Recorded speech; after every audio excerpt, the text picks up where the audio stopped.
5 del módulo de entrada-salida del sistema operativo.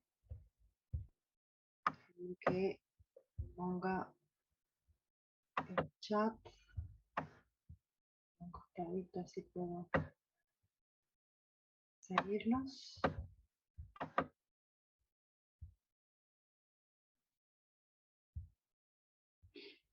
Aquí.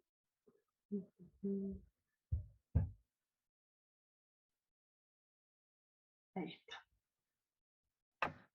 Lo que no puedo verlos ahora es a ustedes. No sé si me han desaparecido.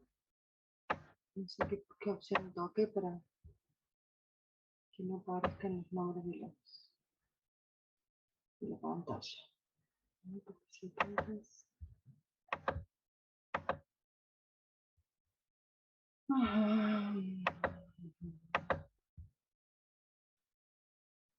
Bueno, no sé. No sé qué pasó, que me desaparecieron las caritas.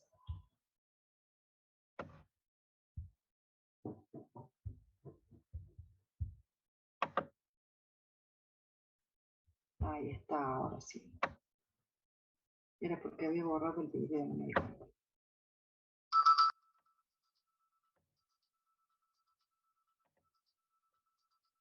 Ahí está.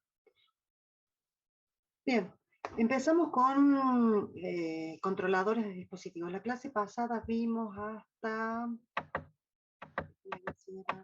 evolución y organización del sistema de entrada-salida, donde la última forma de comunicación es a través del acceso directo a memoria.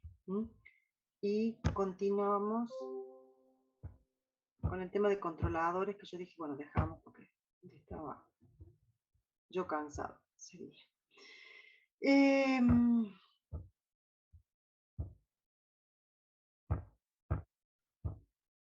Sí, todo esto lo mismo. La clase pasada vamos a controladores.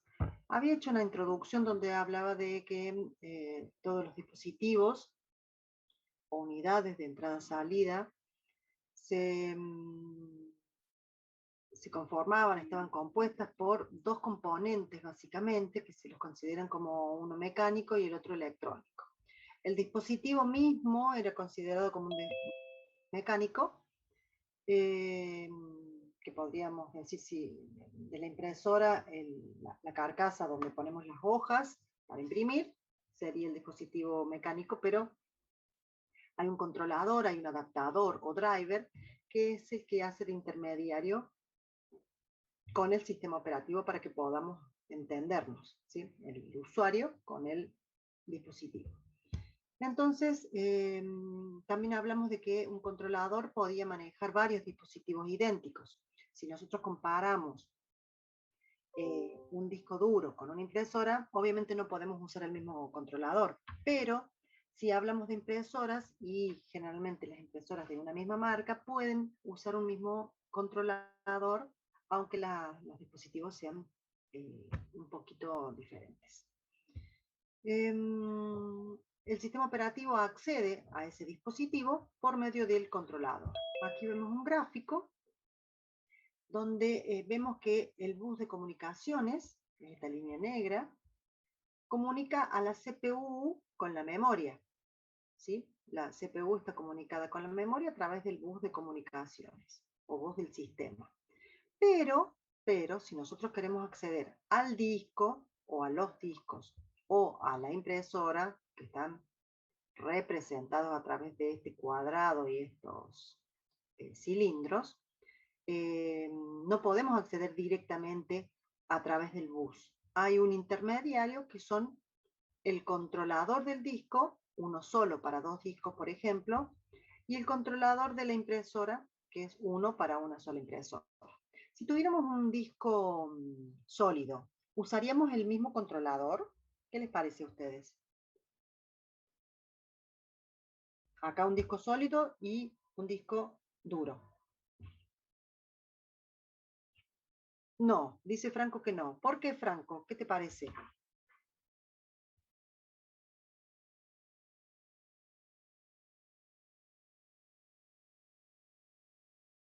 Serían distintos dispositivos, exactamente, porque trabajan de distinta forma. La tecnología y la mecánica es totalmente diferente. Entonces, en este tipo de casos, aunque los dos sean discos que almacenan información, mecánicamente y electrónicamente son dispositivos muy disímiles, muy diferentes. Entonces, el adaptador o driver no puede ser el mismo, ¿sí? Es como comparar una impresora con un disco duro, el disco sólido con un disco duro, ¿sí? Entonces, hay un controlador que es el que se va a encargar de cada uno de los dispositivos. Dependiendo del tipo de dispositivo, podemos compartir controladores o no compartirlos. El mouse, el teclado, la tarjeta de red, la tarjeta de video y otros dispositivos necesitan su propio controlador para poder comunicarse con la CPU. Bien, entonces vamos a definir cuáles son las funciones del controlador de dispositivos.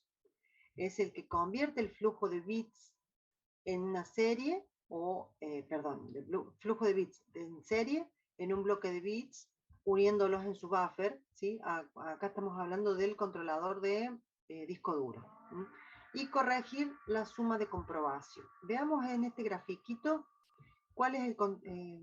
acá tendré que agregarle, espérenme porque lo voy a tocar ya a esta filmina. Voy a poner... ¿qué es esta?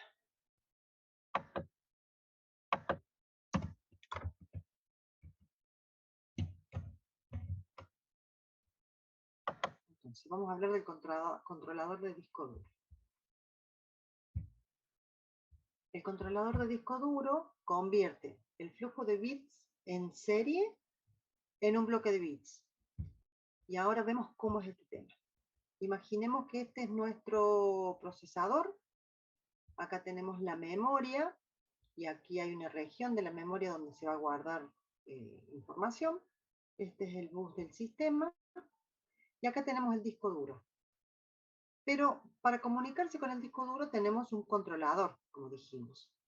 En el controlador va a existir un sector que se le llama buffer, que va a tener una memoria donde se va a guardar los datos que vienen desde el disco.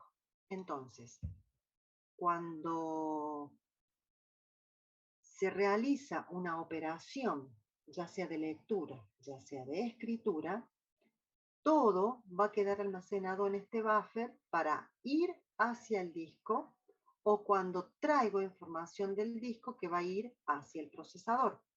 Ese buffer va a ser como una memoria intermedia que va a guardar la información que se saca del disco. Del disco viene viajando los unos y ceros que van a estar guardados en cada uno de los bloques, ¿sí? Pero cuando viaja esa información del buffer hacia el procesador, ¿cómo va? ¿Cómo va? ¿En qué formato de información iría? ¿En qué tipo de comunicación iría? ¿En serie o en paralelo? ¿Qué les parece a ustedes? Del disco al controlador viajan en serie, 0, 1, 0, 1, y se van almacenando en el buffer. De aquí salen y van hacia la memoria o hacia el procesador, dependiendo de cómo se use. A través de este bus, ¿cómo viajaría este bus de comunicaciones del sistema?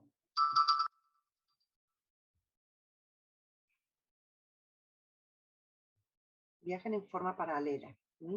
Nosotros tenemos la comunicación paralela a través de un bus que pueden ser de 8 bits o de 32 bits o de 64 bits.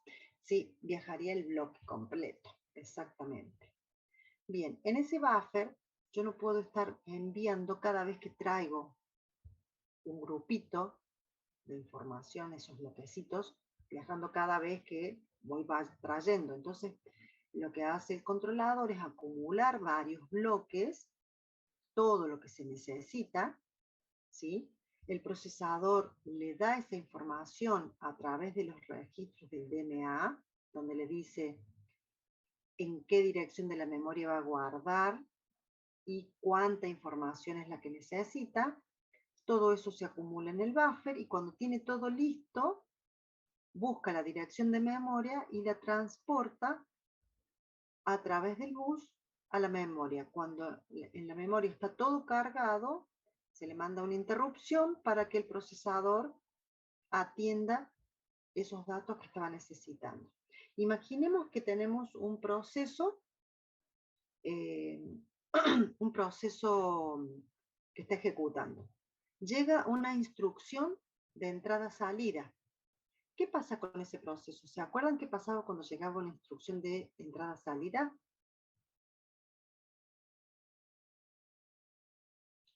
Pasaba a un estado de, pero no se llama interrumpe, bloqueo. Muy bien, Genaro. Pasa a un estado de bloqueo. Sí se interrumpe, está bien. Se interrumpe porque corta la ejecución, pero se le llama estado de bloqueado. Entonces se bloquea el proceso y el procesador deja en el controlador qué es lo que necesita, qué datos necesita, en qué dirección de memoria tiene que guardarlo y cuánto es la cantidad de bloques. Un bloque, dos bloques, tres bloques, lo que sea que necesita se lo deja en los registros del DMA. El procesador se pone a atender a otro proceso y el controlador del disco le envía la petición al disco, el disco le va enviando todos los bits de esos bloques, arma toda esa información en su buffer y cuando ya tiene todos los bloques almacenados, va enviando a través del bus hacia la memoria, guarda la información del buffer en la memoria y cuando terminó de cargar todo en la memoria, el controlador le envía una interrupción al procesador avisándole que ya está listo todo lo que necesitaba y de esa forma le avisa al proceso que estaba bloqueado que lo pongan en estado de, en qué estado debería pasar.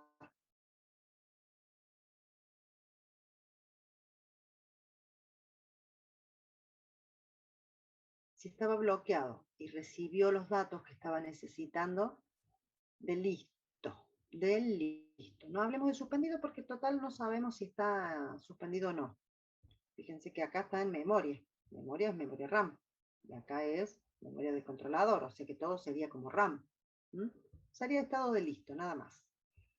Entonces, esa sería, digamos, la función principal de un controlador. Convertir esos flujos de bits en un bloque, uniéndolos en el buffer, y luego corregir errores si es que hubiese algún error en la transferencia de estos datos. Y si del disco al buffer se acumularon y hubo algún error, hace primero sumas de comprobación, el bit de paridad, etcétera, etcétera, se lo aplica al buffer y cuando está seguro que está toda la información correcta, la transfiere a través del bus. Esa sería la función del controlador. Ya vamos a ver cuando veamos las capas del módulo entrada-salida, más funciones más específicas. Bien, entonces, en síntesis, el sistema operativo escribe comandos en el registro del controlador. Esos comandos son si tiene que leer o si tiene que escribir. El controlador acepta el comando, lo verifica, lo ejecuta.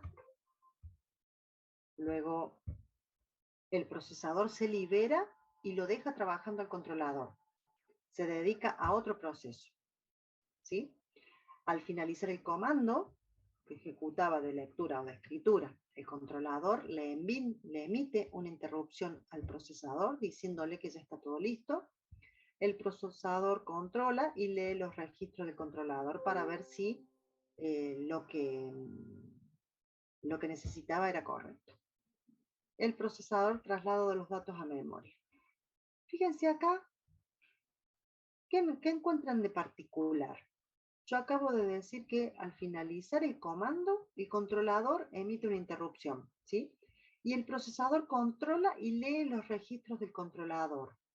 ¿Es igual a lo que yo les dije?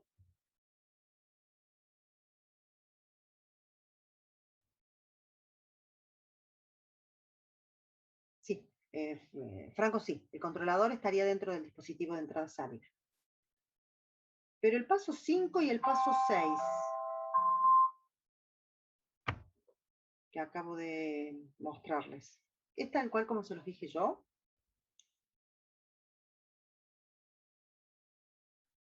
A ver si entendieron lo que yo hablé.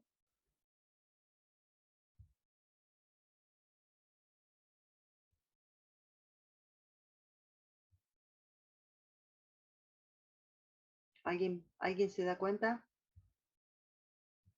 si hay alguna diferencia?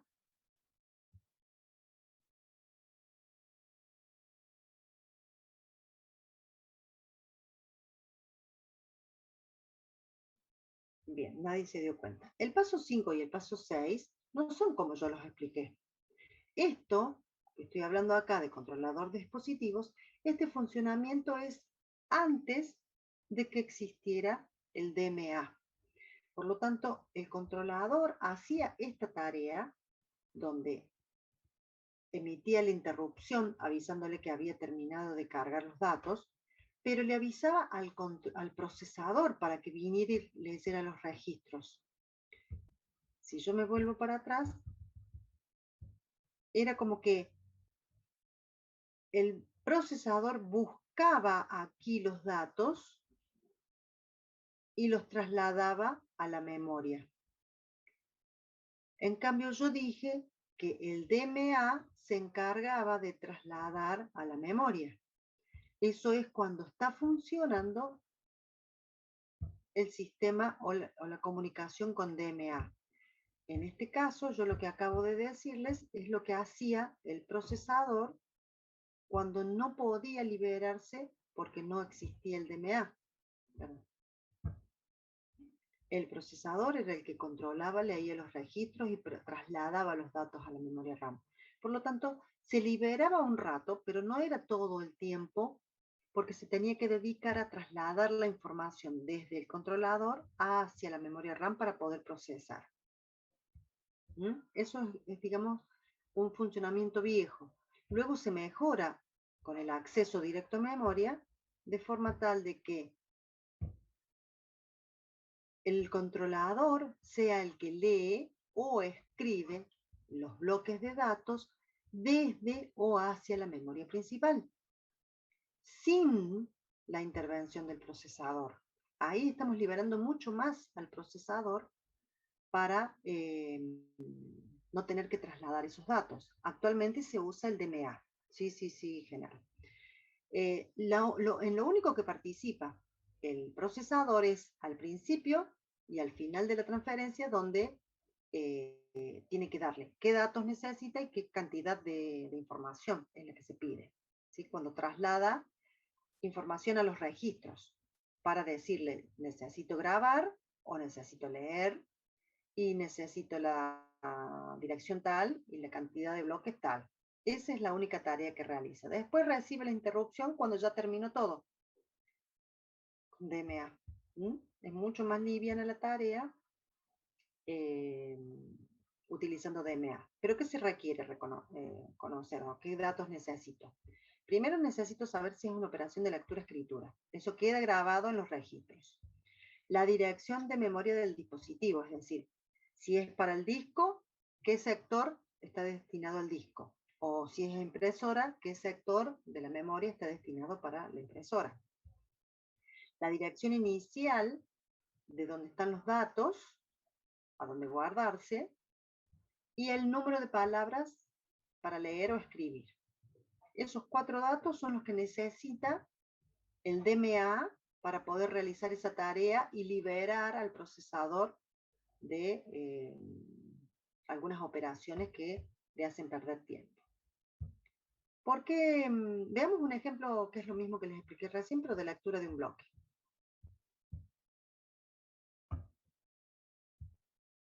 El procesador le dice al DMA que necesita un bloque de datos, ¿sí? Lectura. Escribe en los registros de DMA tipo de operación, lectura, dirección del dispositivo, dirección de memoria y el número de palabras.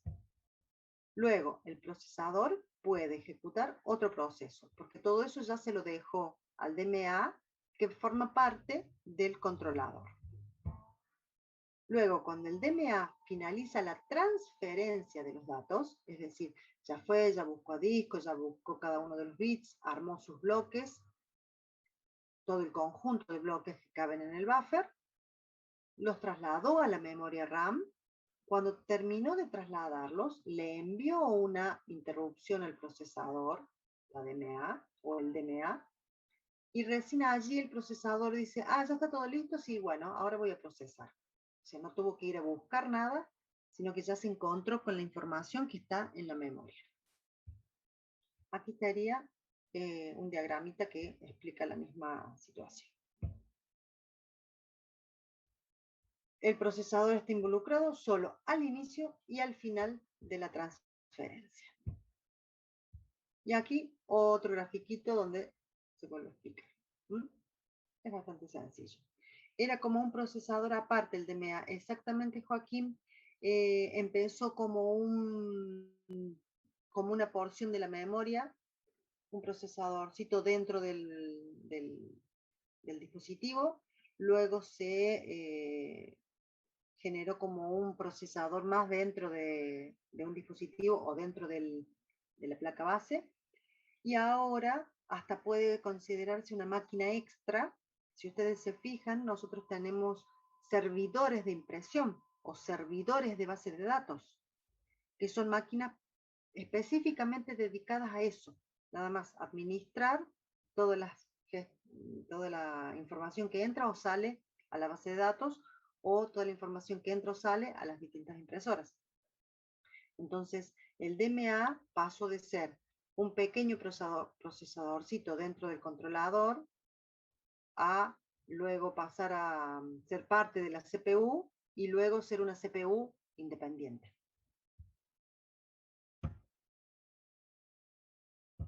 Bueno, aquí está la explicación de lo mismo, ¿sí?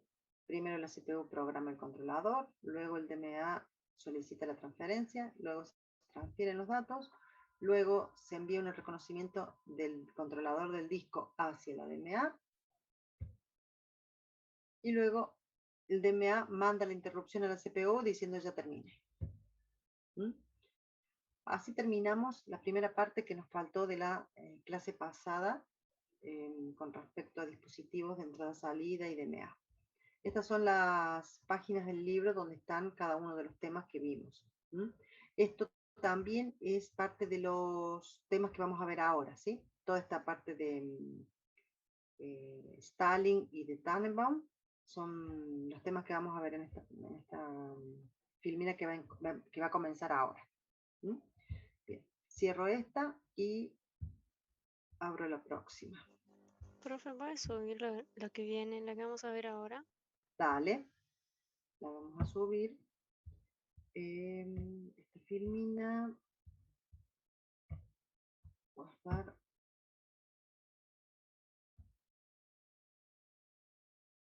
Parte 2.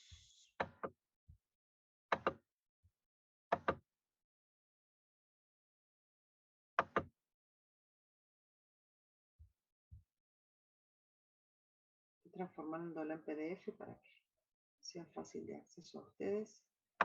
Bien, ahora estoy abriendo la V.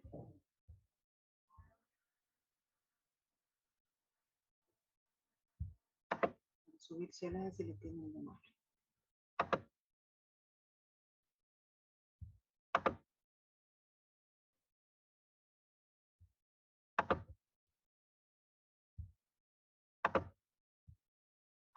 Busca 3. Tercer parcial, presentaciones.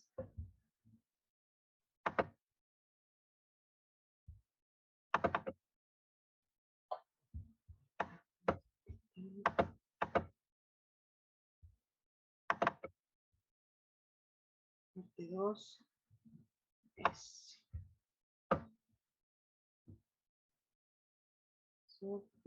control salida, parte 2 es.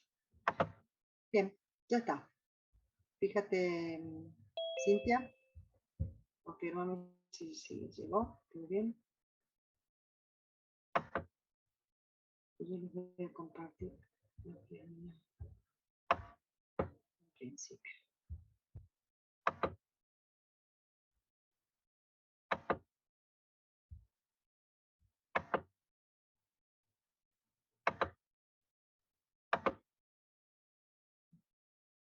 ¿Sí? ¿Llegó bien, Cintia? Sí, profe, gracias. Sí, bárbaro. Bien, es la parte 2, la unidad 5. Esta es la segunda parte de entrada-salida, no hay más filmes de esta unidad. Aquí terminamos. Y hablamos de aspectos de diseño de los sistemas operativos, o sea, de la parte del software, del sistema operativo, y también de tecnología RAID. Vamos a ver cuáles son los objetivos y las capas del software.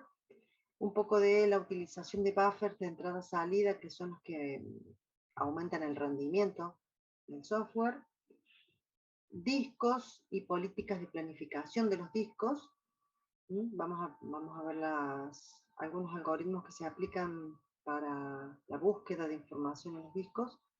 Y la tecnología RAID, caché de disco. Y por último, la bibliografía, que van a ser los mismos capítulos que recién, nada más que con algunas páginas más.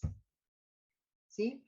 Bien, cuando se diseña un sistema operativo que se fue mejorando con el paso del tiempo y evolucionando a medida que pasaban los años, el objetivo del diseño de estos módulos de sistemas operativos tendía a que se lograra mayor eficiencia, porque las operaciones de entrada-salida en los dispositivos de entrada-salida eran el cuello de botella en cualquier computadora. ¿Por qué? Porque sabemos que un procesador es un dispositivo que trabaja en forma muy veloz, mientras que los dispositivos de entrada-salida como un disco, como una impresora, son mucho más lentos en comparación, ¿sí? Entonces, cuando el procesador se tenía que comunicar con una impresora o con un disco, quedaba detenido, esperando a que el dato llegara o esperando que el dato se grabara, ¿sí? Ya sea un disco, ya sea una impresora. Entonces, esa diferencia de velocidades en la forma de trabajo hace que se produzcan estos cuellos de botella. La solución, la primera de las soluciones que se encontró fue la multiprogramación, es decir, dejar que el procesador se independice del dispositivo y que el dispositivo pueda trabajar por sí solo buscando el dato o grabando el dato y que cuando termine le mande una interrupción y le avise que se liberó de esa tarea. Entonces el procesador dice, bueno, ahora sí puedo lograr hacer la actividad. Porque en un principio, cuando no existía la multiprogramación, ¿qué hacía el procesador? Le mandaba datos al disco para buscar la información que necesitaba y el procesador se quedaba esperando. Con la multiprogramación logramos que ustedes puedan abrir distintas ventanas y que vayan trabajando las distintas ventanas, una buscando información, la otra mostrando algún tipo de dato, con la otra imprimo, y luego de esa forma al usuario le aparenta que está trabajando con distintas cosas al mismo tiempo, pero en realidad lo que está haciendo es el procesador alternando entre las distintas tareas. Entonces, los aspectos a tener en cuenta para lograr este aumento de velocidad y de multiprogramación es que los dispositivos sean manejados de una forma uniforme, es decir, que no tenga que tener un software diferente para cada uno de los dispositivos. Se trata de lograr de que el software de entrada-salida pueda manejar en forma más común a todos los dispositivos. Obviamente que al ser dispositivos de diferentes tecnologías, no hay una única forma de manejarlo a todos, sino que cada uno va a tener sus particularidades.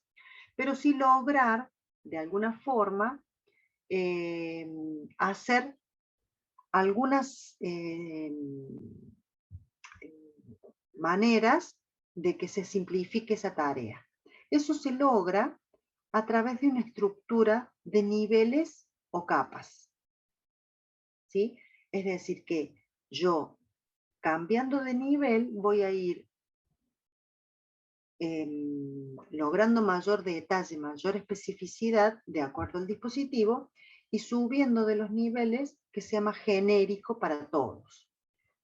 Eso es el enfoque de diseño que se les da a la parte de entrada-salida en los sistemas operativos, ¿sí?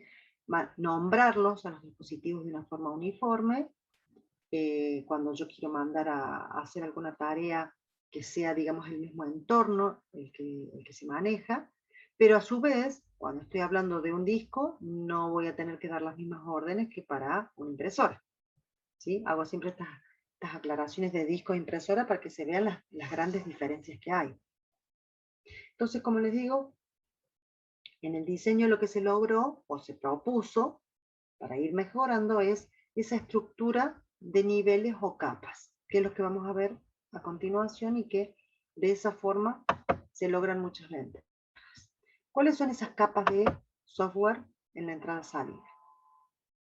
Lo primero que tenemos que reconocer es que estas capas lo que van a evidenciar es como una estructura jerárquica, ¿sí? Esa estructura jerárquica va a tener distintas capas que van a ir desde el hardware hasta el usuario. Ahí el grafiquito. Y vamos a ver estas capas.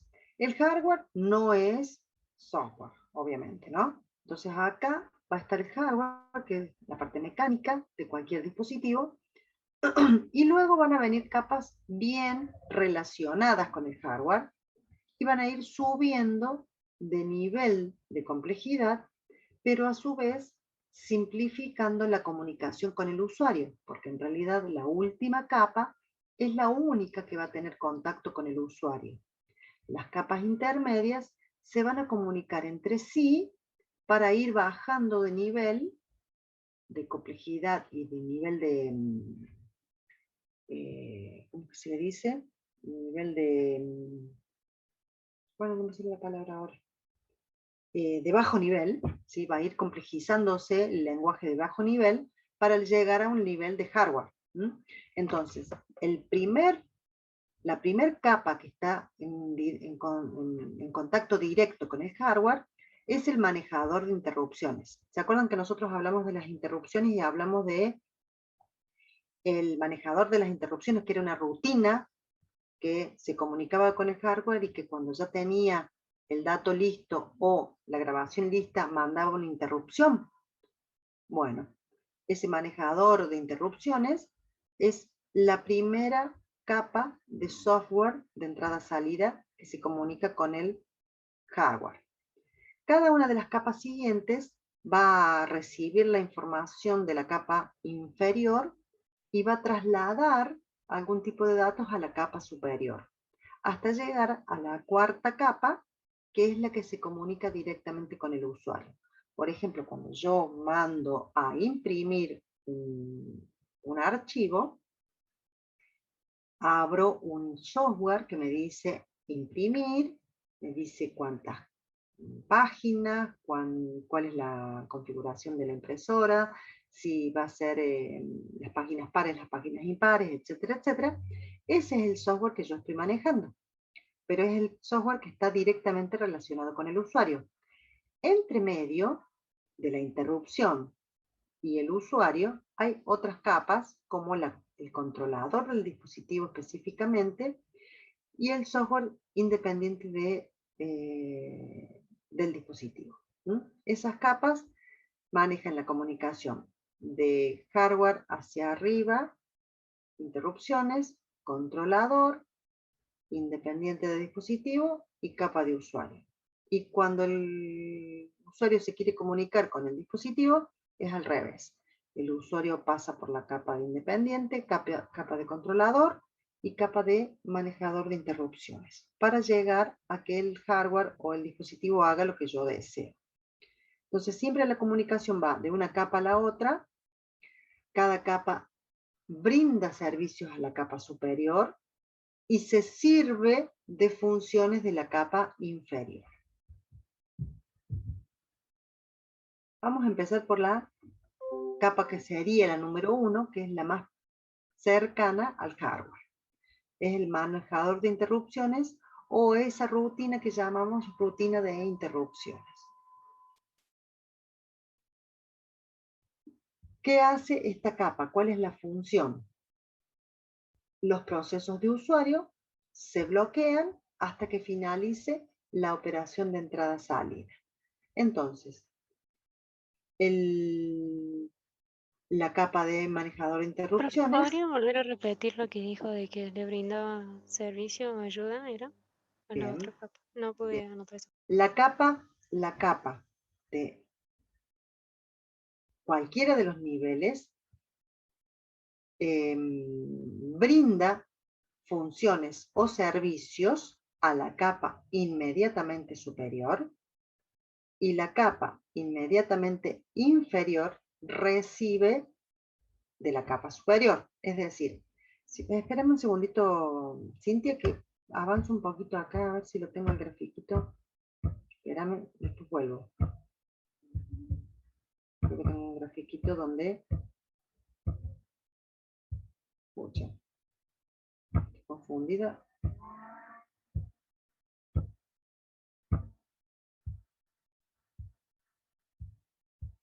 Bueno, voy a tener que pasar como 5 filmines hasta acá. Esta es la capa. Acá tenemos una síntesis, que es la misma que anterior.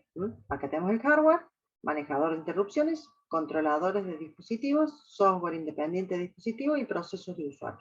Es la misma que el grafiquito anterior.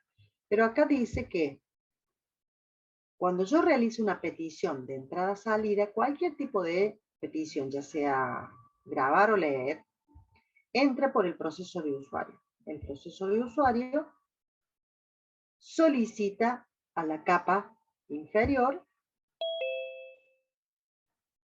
el dato, pero se traduce para que lo entienda el controlador de dispositivos, que es una capa un poquito más de bajo nivel. Luego, ese software de controlador manda información al manejador de interrupciones para que recién se comunique con el hardware. Por lo tanto, la información viaja hacia abajo, ¿sí? Y luego, para devolver la información que estábamos buscando, vuelve a pasar de una capa inferior a la capa superior. Esto es lo que quería mostrarte, ¿sí? Cada capa se va comunicando con la inmediatamente inferior cuando envía y cuando recibe con la inmediatamente superior. Por eso dije, cualquiera de estas capas brinda servicio a la capa superior y se sirve o recibe información de la capa inferior. Cuando va la información hacia arriba, va hacia abajo es al revés. Brinda servicios hacia abajo y recibe desde la de arriba. ¿Ahora sí, Cintia? Sí, profe. Vuelvo entonces con las filminas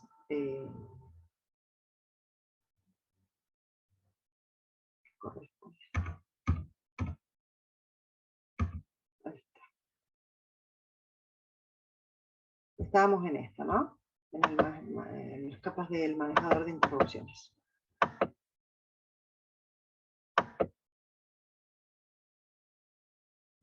Esta es la función de la capa de software, la primera, la de más abajo, la más cercana al hardware. Los procesos se bloquean hasta que finaliza la operación de entrada-salida. El controlador que inicia una operación de entrada-salida se bloquea hasta que se haya completado esa entrada-salida. Cuando ocurre la interrupción, el manejador de interrupciones se encarga de procesar esa interrupción.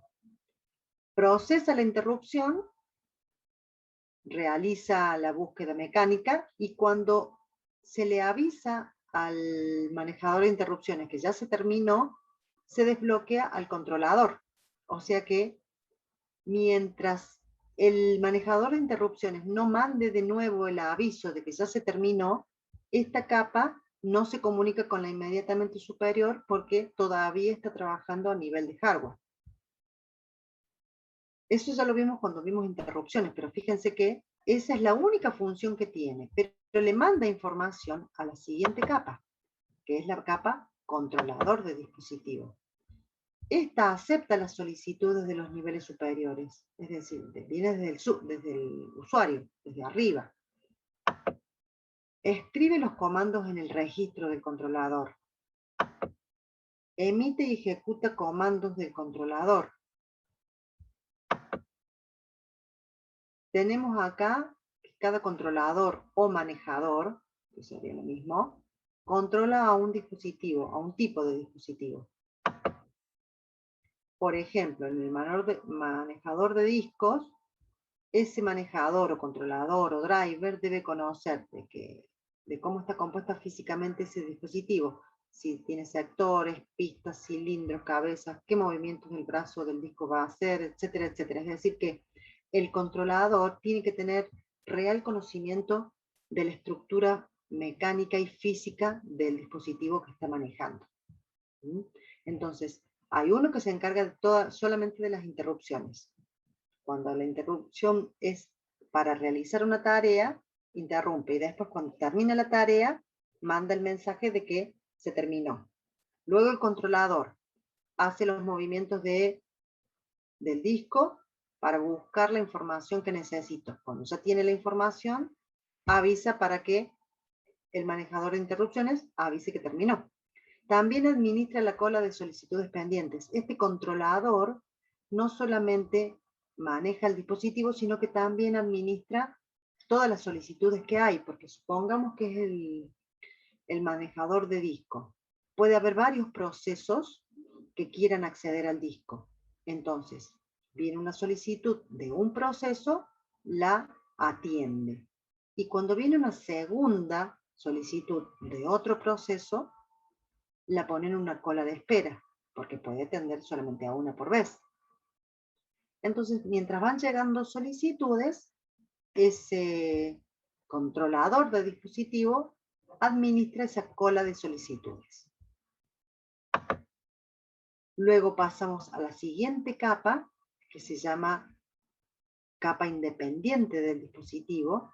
Aquí vamos a Profe, ir perdón, generalizando. Sí. ¿puedo volver un segundo la diapositiva anterior? Ahí está, gracias. Bien. Acá en esta capa, que sería la tercera, subiendo desde la primera abajo, después los dos que es controlador, esta sería la tercera capa, se le llama independiente del dispositivo porque ejecuta funciones más comunes a todos los dispositivos. Vamos generalizando y tratando de buscar cosas comunes entre ellos para que sea más fácil de manejar. Sincroniza los manejadores, es decir, verifica que todos funcionen correctamente y que cada uno esté conectado a la parte de memoria que corresponda. El nombre de los dispositivos hace que sea común para todos. Fíjense que nosotros, por ejemplo, con Linux manejamos HDD para los discos duros, SDD para los discos sólidos, LP para las impresoras, ¿qué más vieron? FD para los disquetes, CD, ¿cómo era? CD, HD o algo así para los discos, para los CD, TTI para las terminales, mouse para el mouse, o sea, ese tipo de nombres que se le da a cada uno de los dispositivos lo maneja este software y sabe que cada nombre corresponde a cada dispositivo. Entonces ya es la parte más teórica, más lógica del software, no es tan de bajo nivel. También esta capa es la que maneja la protección. Fíjense que nosotros tenemos un archivo para cada uno de los dispositivos y ese archivo va a tener permiso de lectura, escritura y grabación. Y luego es la capa que también se va a encargar del manejo de buffers. Ya vamos a ver en el próximo tema, este tema del manejo de buffers, que hace que se haga un poquito más eficiente el trabajo de los dispositivos con respecto a la transferencia de datos. Esto lo dejamos pendiente. También la administración de los bloques libres. Fíjense que esta capa es la que toca el mapa de bits, donde nosotros ponemos como bloque libre o bloque ocupado cuando el disco graba información o libera bloques. También manejamos la asignación o liberación de la impresora, porque la impresora es un dispositivo de uso exclusivo, ¿sí? No podemos mandar dos procesos a imprimir al mismo tiempo. Entonces lo que hace es manejar la impresora, decir que está ocupada y bloquearle el acceso a todos los demás dispositivos hasta que termine esa impresión. Luego que termina, se habilita al siguiente dispositivo. Es como que ahí manejo esa cola de impresión a través de este software independiente. Y todo lo que sea con manejo de bloques defectuosos, informes de errores, también está dentro de esta capa del software. Y por último, la capa de usuario es la que se maneja con las colas de cada uno de los procesos. Cada proceso que necesita utilizar un dispositivo va a ir a una cola de administración donde este software de capa de usuario es el que se va a dedicar a decir a quién le toca realizar la tarea siguiente, ¿sí? Yo pido y este software es el que decide, de acuerdo a esa cola, quién es el próximo proceso que va a ejecutar en el dispositivo. Los demonios de impresión son estos software encargados, ¿sí? Y los demonios de red también serían otro ejemplo. Imagínense que nosotros queremos con distintos procesos imprimir. Si la impresora no tuviera un administrador que diga a quién le toca primero y a quién le toca segundo, sería un caos esa impresión. Por eso existe lo que se llama el demonio de impresión, que es el software de capa de usuario. También hay ese demonio de red, que es el que se encarga de que cuando nosotros queremos transferir información a través de la red, le demos prioridades a cada uno de los procesos que va a enviar o que quiere recibir, porque también puede ser eso, que algunos quieren enviar, otros quieren recibir y estamos usando la red. Entonces el demonio de red administra quién envía, quién recibe y en qué orden. También este software nos facilita que podamos compartir dispositivos. Como les dije, hay dispositivos que se comparten y hay dispositivos que no. ¿Cuáles, por ejemplo, se pueden compartir? ¿Qué dispositivos yo puedo compartir?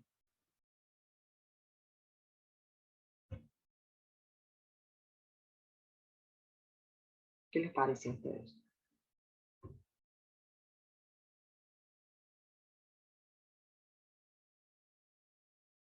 Algo que normalmente se comparte es la memoria, ¿sí? Pero de dispositivos de entrada-salida.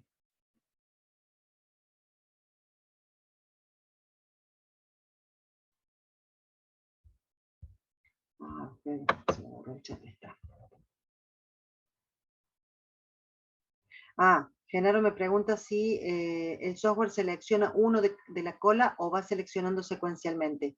Mira, hay distintos algoritmos para seleccionar de la cola de espera. El algoritmo puede ser el FIFO, que sería en forma secuencial, pero hay otros también que son similares a los de procesos, ¿sí? El disco sería un dispositivo que se comparte. El Sí, buffer sí. de entrada y salida. Sí, los buffers también, sí. También son dispositivos que se comparten. Bien. Déjenme que saque acá, se me bloqueó esto. Ahí está.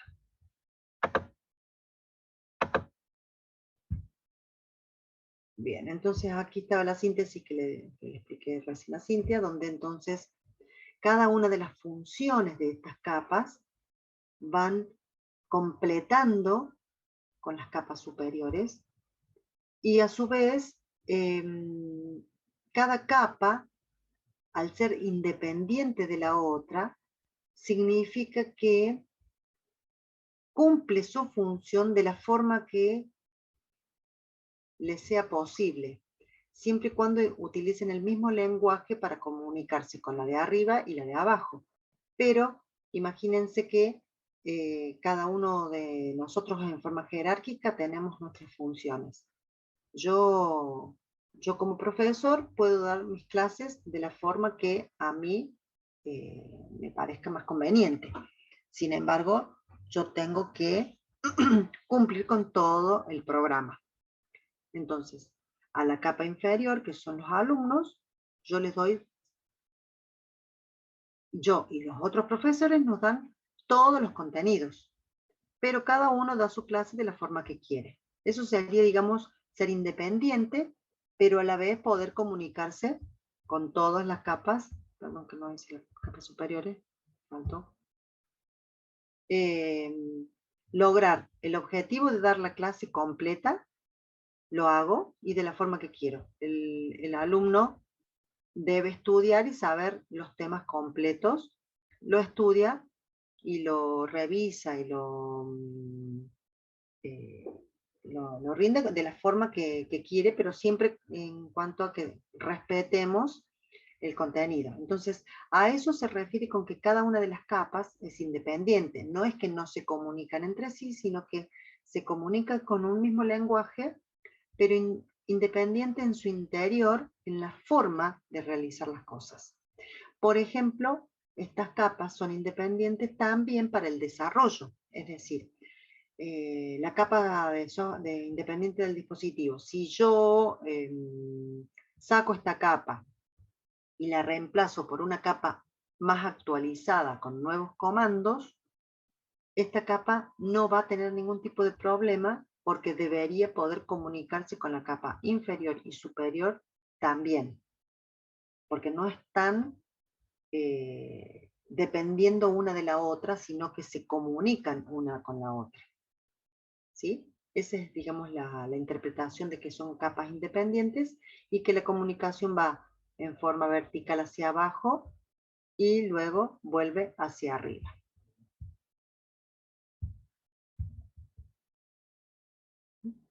Se hace una petición, baja hasta hardware y luego sube la respuesta de entrada-salida. Bien, vamos al tema de los buffers, que es una técnica que va a solucionar los picos en la demanda de entrada-salida, porque cuando nosotros queremos comunicar información, sobre todo cuando leemos en disco o guardamos en impresora, que hay mucha información que se maneja. Si queremos leer varios bloques de disco, necesitamos un buffer para ir guardando esa información que traemos del disco para que la pueda ver el usuario. Esto se hace a través de una técnica que se llama buffering y que soluciona esos picos de demanda, esos momentos en donde necesitamos mucha información de golpe. Vamos a ver la primera opción. Vamos a ir viendo que va mejorando. La primera es la transferencia sin buffer, es decir, tenemos un disco duro, por ejemplo, un dispositivo que va a tener un espacio de la memoria RAM, ¿sí? Esto sería la memoria RAM, donde está en la memoria el espacio del usuario o del proceso del usuario, ¿sí? Este es el proceso del usuario que está cargado en la RAM, y este es el espacio, perdón. Y este es el espacio del sistema operativo. ¿Mm? En la RAM tenemos una parte de la RAM dividida para el kernel y otra parte donde tengo cargado el proceso de usuario. Si yo traigo datos del disco, esos datos del disco pasan directamente del espacio del kernel, perdón, no pasan por el espacio del kernel, sino que pasan directamente al espacio del usuario. El procesador trae y carga en el usuario en la RAM. Esa sería la forma de transferencia sin buffer. Entonces, cuando yo necesito estos datos, los utilizo. Cuando ya usé estos datos y necesito más, tiene que ir a buscar de nuevo el procesador y traerlos y ubicarlos en este espacio del proceso de usuario. Ese tiempo que se pierde entre procesar lo que está, vaciar, traer los datos nuevos, se subsana agregando un buffer único que se le llama. Es decir, la transferencia ya no se realiza desde el dispositivo hacia el espacio del usuario, sino que se realiza en la memoria principal del bloque del kernel al espacio del usuario. ¿Cómo es esto? De vuelta tengo el dispositivo y tengo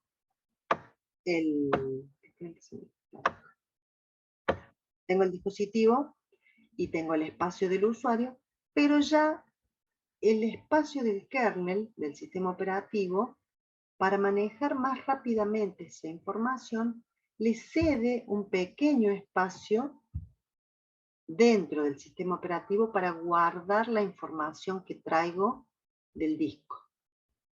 Y luego, cuando el espacio del usuario lo necesita, se lo da todo a todo el bloque completo para que lo transfiera al espacio del proceso del usuario y el proceso del usuario lo utilice.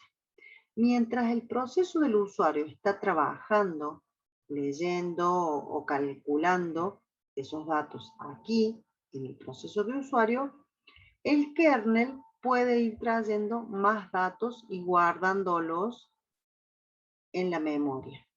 Entonces va anticipándose al próximo dato que va a necesitar este proceso. Si no, tendría que esperar que venga desde el dispositivo y sabemos que es mucho más lento esperar que toda esta información se traslade desde el dispositivo hacia el espacio de usuario. Es como que voy adelantando una página que ya la tengo en la mano y solamente tengo que cambiar y leerla. Imagínense que fuese un libro. Si no, tengo que ir a buscar una página del libro a la librería por vez. Algo similar sería, ¿no? Quiero leer un libro, pero tengo las páginas sueltas en la librería y voy. Voy a la librería, traigo la página, la leo. Cuando termino la página, voy a la librería de nuevo, busco la próxima página. De esta forma, voy trayendo las páginas a la mesa y lo único que hago es, termino de leer la página, busco en la mesa la próxima página. Y el sistema operativo va a la librería y busca la próxima. Luego, pasemos a la técnica de buffer doble. Es decir, en este caso, ya tengo dos buffers dentro del espacio del kernel que son cedidos para el espacio del proceso de usuario. El proceso de usuario necesita esos datos para trabajar, pero el kernel va anticipándose con dos buffers de más información anticipada. Entonces, cada vez que necesita, va leyendo, y la velocidad de procesamiento de este proceso es mucho mayor, porque en ningún momento va solicitando los datos al dispositivo, sino que ya los va leyendo directamente del espacio del kernel. Mientras este está realizando la transferencia de datos del espacio del kernel al espacio del usuario, el procesador está transfiriendo del disco al espacio del kernel. O sea que en simultáneo voy haciendo las dos transferencias. Ahí digamos, se gana tiempo. Son dos buffers intermedios. Y por último, ¿sí? Podría ir trabajando con distintos dispositivos. En este caso podría ser un disco, podría ser una impresora, ¿sí? Donde voy teniendo los distintos buffers.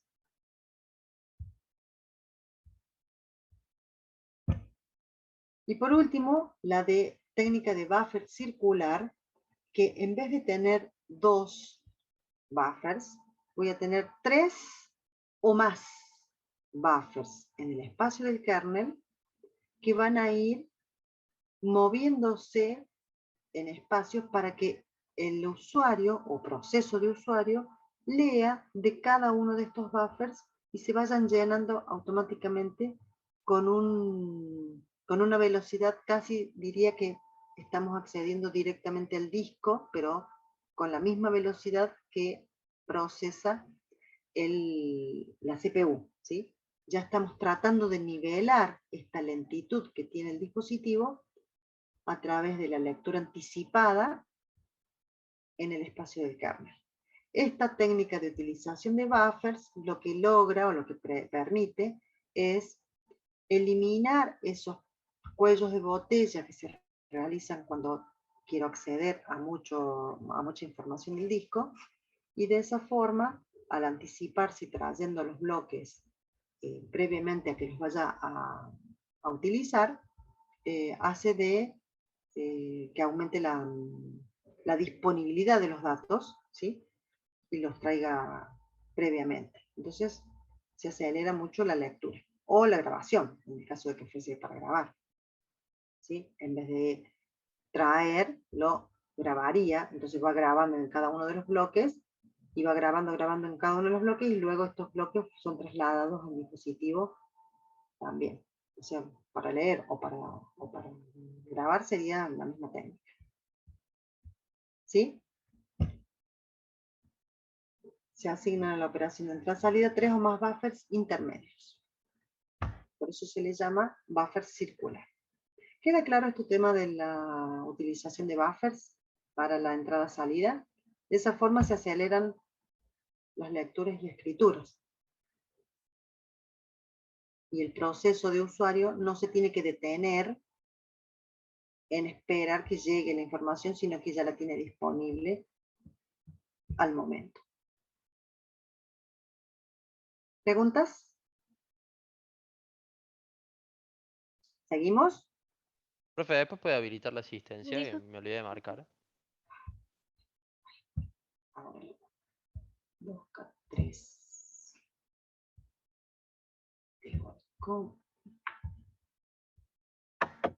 Un segundito que se corre. Asistencia.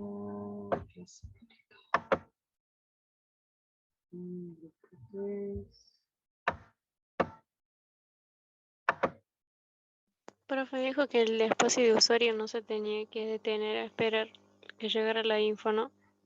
En realidad no es el espacio del usuario, sino el proceso del usuario. Ah, bien. 13:20. El espacio es el que está disponible. El proceso es el que ya va a ir leyendo constantemente y no va a tener que esperar el proceso para que le llegue la información, porque la va a tener disponible en la RAM.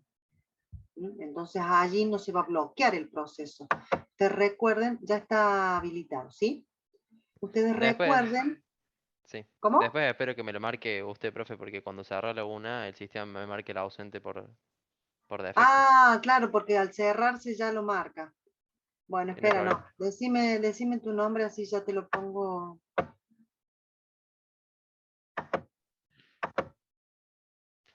Ya que lo tengo abierto. Decime el nombre.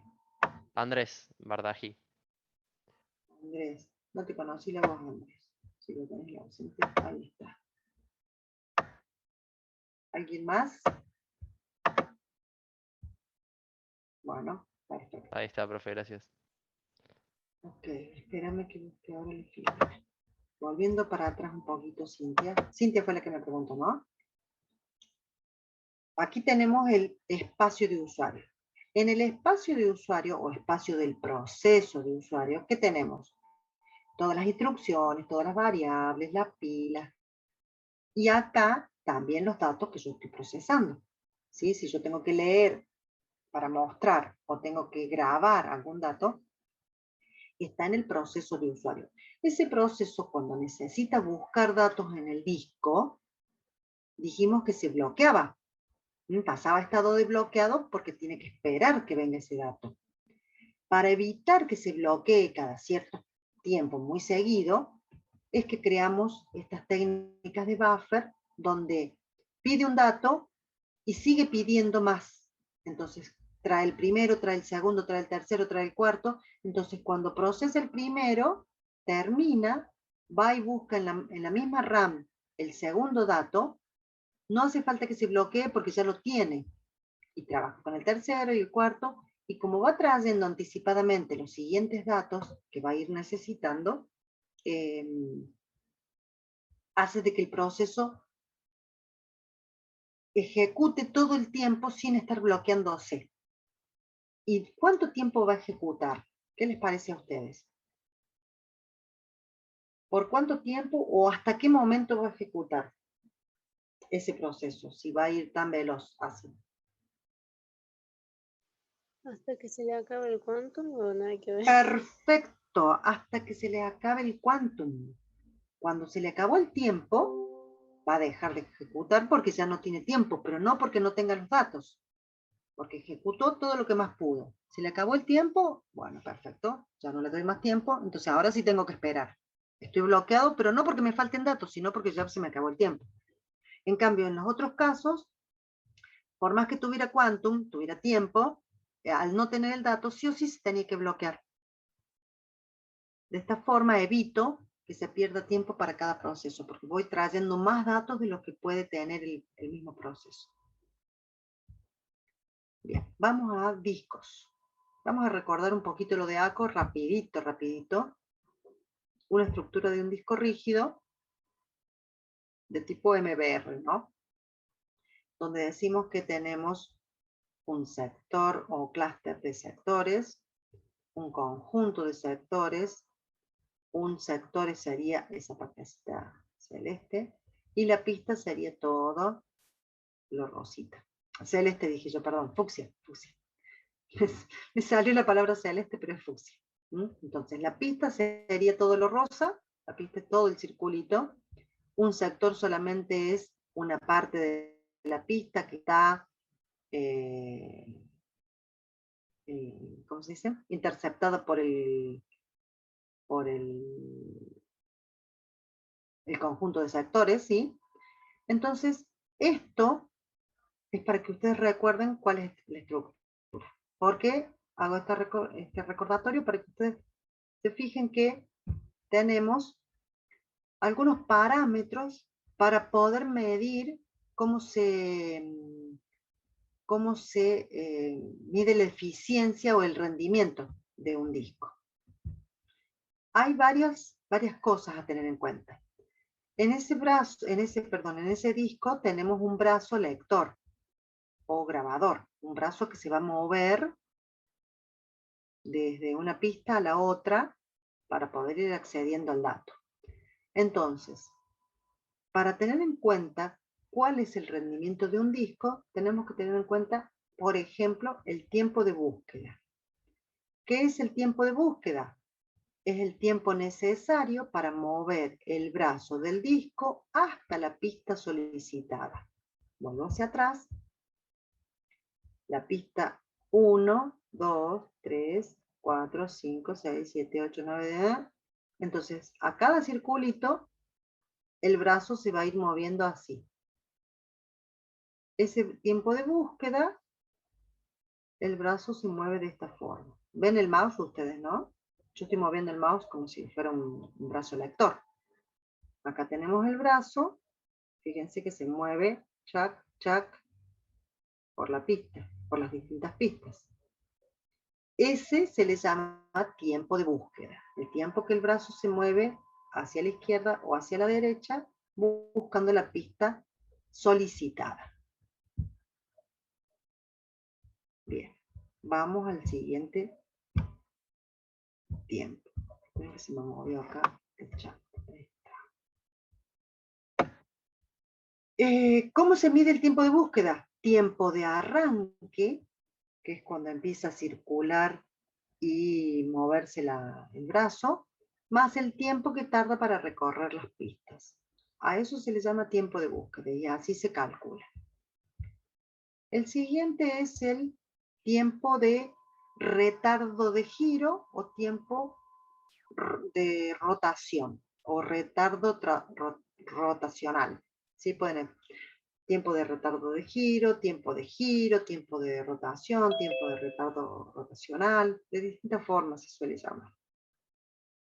¿Qué es el tiempo que tarda en llegar el sector hasta la cabeza del disco? Vuelvo hacia atrás en el grafiquito. Este brazo mueve hacia izquierda, hacia derecha, tiempo de búsqueda. Pero cuando el disco gira, a eso se le llama tiempo de giro. Es decir, si el disco gira lento, el tiempo que voy a tardar hasta que llegue hasta acá.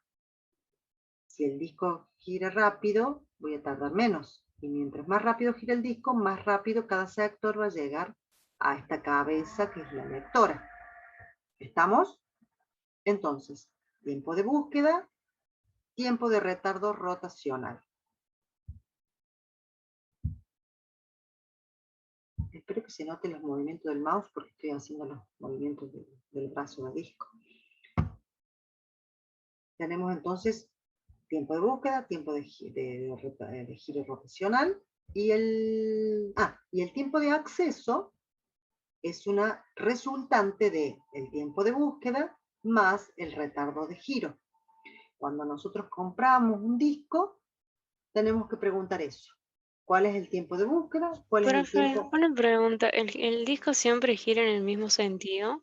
Siempre, Ah, siempre, bien. siempre. ¿Y cuál sería? No es como las picadoras, no es como las picadoras que viste vos, una vez que apretas, gira para un lado, apretas de nuevo, gira para el otro lado. No, este siempre gira para el mismo lado. Ay, vos sé que me hacías dudar para qué lado gira. Yo lo hice así hacia la izquierda, ¿no? En sentido antihorario, pero ¿vos sabés que no sé? No me he percatado de notarlo, si es a la izquierda o a la derecha. Bueno, te averiguo para la próxima.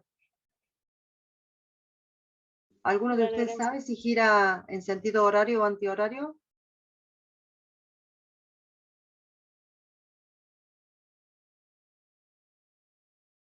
Bueno, parece. Sí, me suena a sentido horario. Cintia me lo pregunta porque yo al giro lo hice al revés. Yo hice así.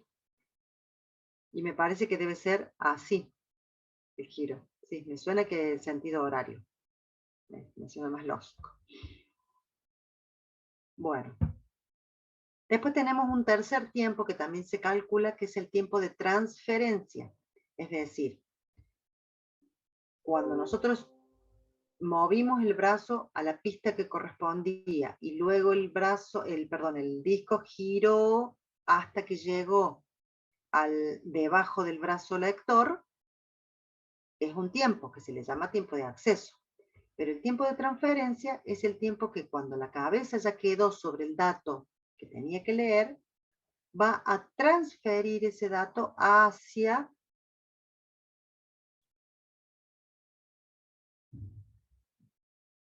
perdón, estoy por estornudar. Ay. Bueno, ya se me pasó. El tiempo que va a tardar de transferir cuando lee o escribe sobre ese bloque de datos. ¿Mm? A eso se le llama tiempo de transferencia, que es obviamente un poquito menor, pero todos esos tiempos son los que se tarda en acceder a un dato. Pero, Entre que él profe, arranca, recorre las pistas, luego busca el sector en donde debería parar el disco para que se lea, y luego se hace la lectura o la grabación en ese sector, todos esos tiempos se van sumando para saber cuánto es lo que demoraría en accederse a un dato o en grabar un dato. Sí, ¿cuál era la pregunta? Que si podría explicar de nuevo la parte ¿De tiempo desde de que llega el transferencia? sector hasta la cabeza del disco. Volvemos en el grafiquito. Tiempo de búsqueda era el que se movía el brazo hacia arriba, perdón, hacia la izquierda, hacia la derecha. Imaginemos que el disco está detenido, ¿no? Pero mientras tanto el disco va girando, va avanzando así, y el cabezal se va moviendo. Entonces, cuando el cabezal de lectura se mueve hacia la pista 1, a la 2, a la 3, a la 4 y así hasta la última pista, el brazo se queda quieto porque sabe que es en la pista X en donde tiene que detenerse. Supongamos que es allí, pero a su vez el disco va a girar para que sea acá, acá. Supongamos que es al medio, acá, acá, acá, acá. En cualquiera de estos sectores que sean al medio del disco, tiene que leer.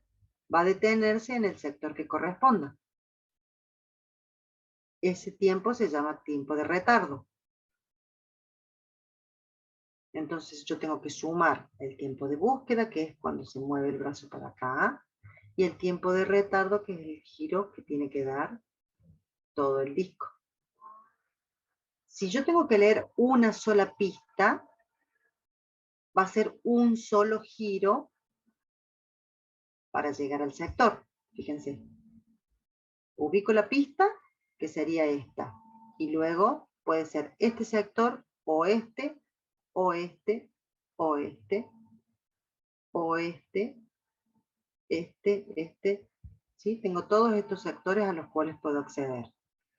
Cuando se mueve el disco, lee los datos en este sector solamente. Y después busca otra pista y otro sector para leer. No sé si se aclara la pregunta, Cintia. Profe, el tiempo para realizar la escritura o lectura de un archivo, ¿de qué dependería además del tamaño del archivo? Bien, el tamaño va a depender porque va a tener tantos sectores, tantos bloques guardados en el disco, ¿no es cierto? Pero va a depender también de cómo estén dispersos los bloques grabados. Si yo grabo bloques uno a continuación del otro, que se acuerdan que había formas de grabarlos uno contiguo al otro, yo la lectura la hago tac, tac, tac, toda en la misma pista. Pero si yo no tengo espacios libres y tengo todo muy fragmentado, voy a tener un sector por acá, una pista o sector por acá, otro por acá. Entonces voy a tener que girar el disco tantas veces hasta ir ubicando la pista que corresponda y el sector que corresponda. ¿Se entiende, Francisco? Entonces, ese tiempo va a depender de cómo esté grabando yo y cómo esté ocupado el disco. La técnica de grabar o leer, perdón, la técnica de grabar va a ser de que incida sobre cómo se lee. Si yo lo grabo todo desparramado, cuando tenga que leerlo va a ser mucho más lento. Si yo grabo todo contiguo, imaginemos la pista roja esta, y voy grabando todo acá, es mucho más fácil porque el brazo no se va a mover y solamente va a girar el disco para leerlo, para grabarlo y para leerlo. ¿Se entiende, Francisco?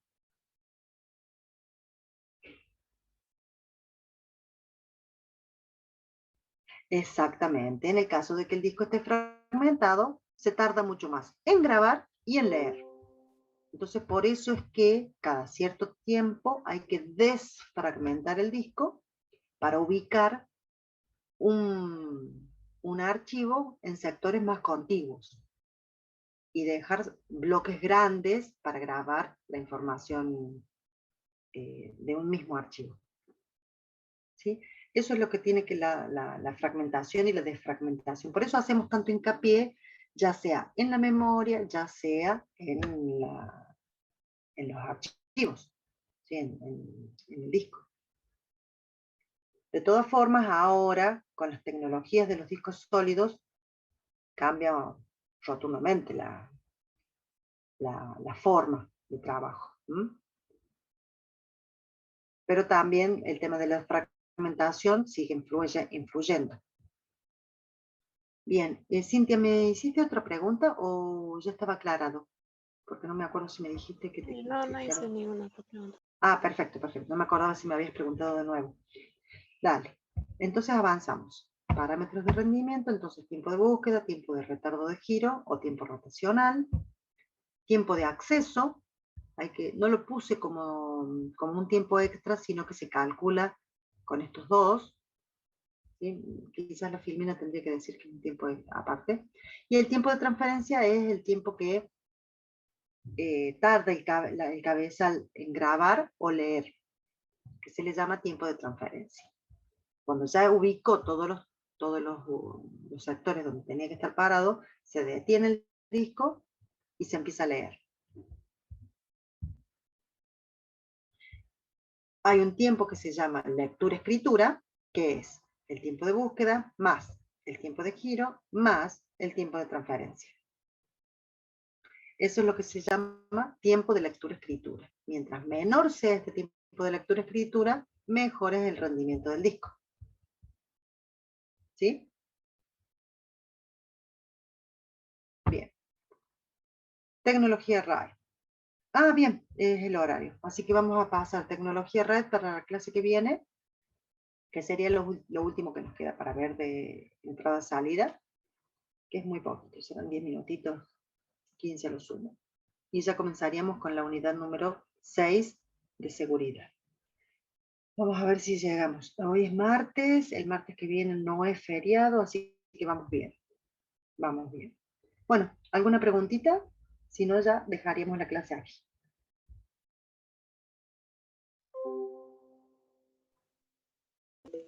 Profe, disculpe, ¿cuál es el siguiente tema a ver? Unidad número 6, seguridad. Perfecto, muchas gracias. Ya le subo...